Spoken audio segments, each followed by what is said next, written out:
বিশ্ব ব্যাসালত মঞ্জিল বনানী পাক দরবার শরীফে রবিবারের রাত্রে তাবারুক দেওয়া হচ্ছে। মাছ, সবজি, সাদা ভাত।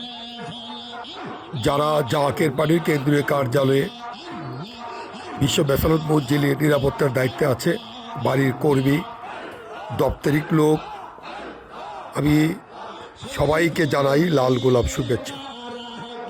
এবং খাবার মাঠে আছে তাইজুল ভাই, আবুল কালাম ভাই, ইয়াকুব ভাই এবং জাকের পার্টির নেতাকর্মীরা এসেছেন পবিত্র তাবারুক নেওয়ার জন্য। অত্যন্ত মহব্বতের সহিত লাইনে দাঁড়িয়ে পবিত্র তাবারুক নিচ্ছি।